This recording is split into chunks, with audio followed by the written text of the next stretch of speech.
ibirego 304 vyerekeye ihonyangwa ry'agateka kazina muntu nivyo umugwi w'igihugu ujejwe agateka kazina muntu CNDH wakiriye mu mwaka wa 2020. Muri ivyo ibice 70 n'agace kamwe kwijana byari ibirego bishobora kwakirwa mu mugwi CNDH, nayo ibice 29 n'ibice 5 kwijana byari mu mugwi ubidashobora kwakirwa n'uwo mugwi, nkuko article ya 44 ishiraho itegeko rigenga umugwi CNDH ribivuga. Umugwi ujejwe agateka kazina muntu CNDH waragendeye kandi ubusho 189, abafungwa barenga 5,000 barumvirizwa, nayo abagera ku 604 barafungurwa bafashijwe n'uwo mugwi. Ivyo vyashikirijwe na Dr. Sixte Vinyini Muraba arongoye CNDH mu gihe yari karashikiriza ivyaranguwe n'umugwi w'igihugu ujejwe agateka kazina muntu CNDH mu mwaka wa 2020 imbere y'inama nshingamateka hari kuri wa 13 ndamukiza umwaka wa 2021. Mu bibazo vyagiye birashikirizwa n'abashingamateka hari vyerekeye amakuru yandikwa avuga ko agateka kazina muntu kifashe nabi mu Burundi. Kuri ico Dr. Sixte Vinyini Muraba arongoye CNDH avuga ko abandika ivyo arabangushi barondera nyabona izindi nyungu.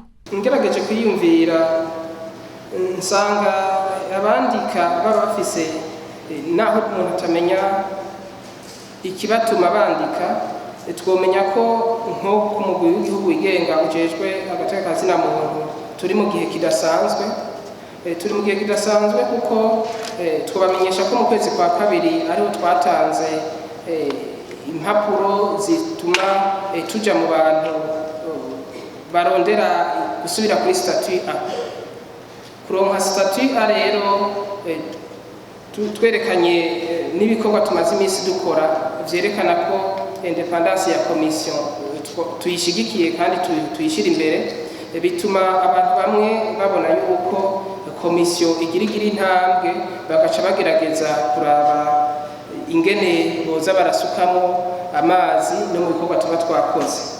Ico ni cambere. Hanyuma ikindi ca kabiri, ntitwibagire ko abandika bamwe duhurira kubadufasha abo bita les partenaires. Ni kuvuga ko igihe commission ikoze neza kandi aba partenaires bakabishima, ngira murabibona yuko hariho n'amambasade amwe yatanguye kuduha amafinansima. Ayo mafinansima baduha niyo duhuriye ku nabo nyene boyasaba. Ni kuvuga ko bayaduhaye bo baba bariko barahomba. Ico ni kimwe mu byo niyumvira. Hanyuma ikindi naco kijanye n'igihe tugezemo, ntawo kwibagira ko Burundi buza buri muri dialogue bariko baraganira n'ibihugu vya Buraya. Iki naco nyene kirafasha commission kuko duca turonka ifatiro. Hanyuma batashoboye kuzana amaraporo yerekana ko Buraya butari bukwiye kuganira n'u Burundi, byoca bituma nabo bata ingufu bari bafise. Ico ni gikuru niyumvira muri ivyo. Umushingamateka Terence Manirambona ati: Nagomba kubabaza nyakubahwa murongoye umugwi, hari ibindi nkuze kubona kuri televiziyo cyangwa kuri radio tukumva igipolisi cerekana abantu bagirizwa amakosa anari yanyu. Twakunze kubibona aberekana. Nagomba kubabaza yuko ndakunze kumva icyo bita sino mujurisi bita ngo presumption d'innocence. Iyo umuntu ari ikintu yagirijwe ubutungane butaramucira urubanza, mbega muri icyo gihe agateka cyo nikaba gahungabanijwe. Iyo bishitse mbega agaca imbere ya sentare hamiga kimweza, uwo muntu mvume ngo sinzi ko mu gateka kazina muntu ngo musabira yuko bamwoza. Je nagomba ntanyene mugira commentaire muzamukoze. Ibindi bibazo vyagiye birashikirizwa vyari vyerekeye abanyororo batangishwa amahera iyo bacinjira mu munyororo, mbere batayatanze bakaborezwa igufa. Hariho umugenzo ubera mu busho, iyo umunyororo yinjiyeyo ari mushasha hari amafaranga babaka bita ikinyarizo.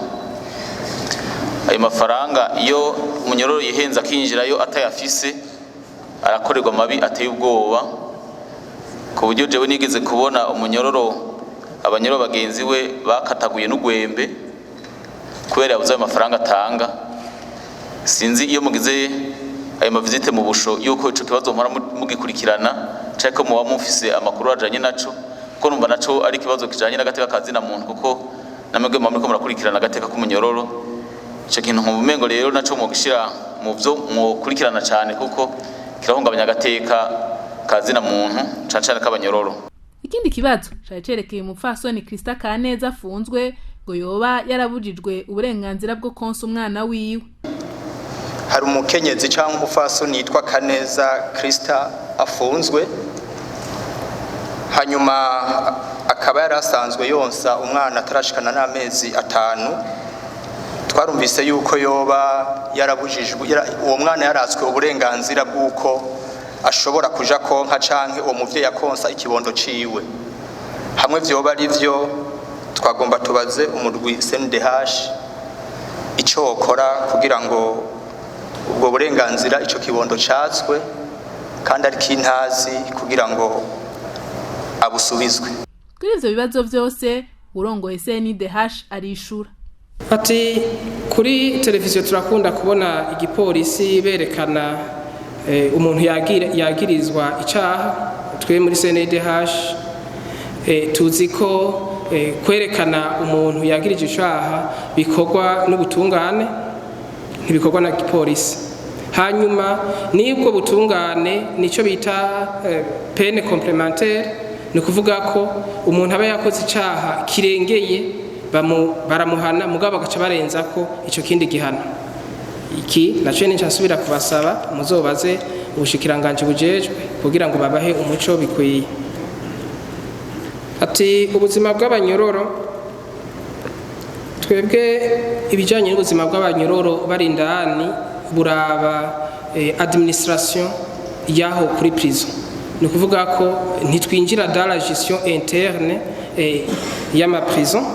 Nico gituma twebwe gusa umunsi twabona umuntu yahohotewe tuteza gushikira ujejwe ako gasho kugira ngo tumubaze ingene ibintu vyagenze, hama tukandika raporo kandi tukanahanura. Ibi bijanye n'iki kibazo babajije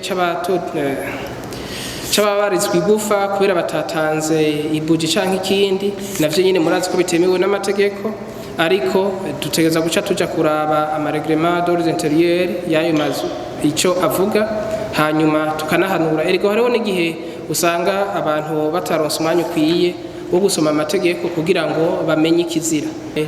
N'uwabajije ikibazo c'umudame Kaneza abaza ati yahora afise uburenganzira bwo konsa umwana bakamumuzanira mugabo ubu ngo babara bumwatsi.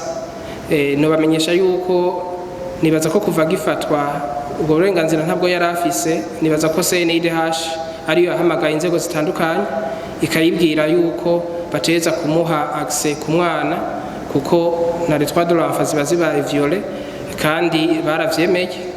Ubu rero ko mukitubwiye kandi tuzosubira tubaze kugira ngo tumenye imvo, kandi namwe turakibatuye ko namwe mujejwe abene gihugu mudufashe tubaze hanyuma tumenye imvo zoba zarabitumye, kuko turabizi ko igikorwa cyose kiteza kuja dans l'intérêt supérieur de l'enfant.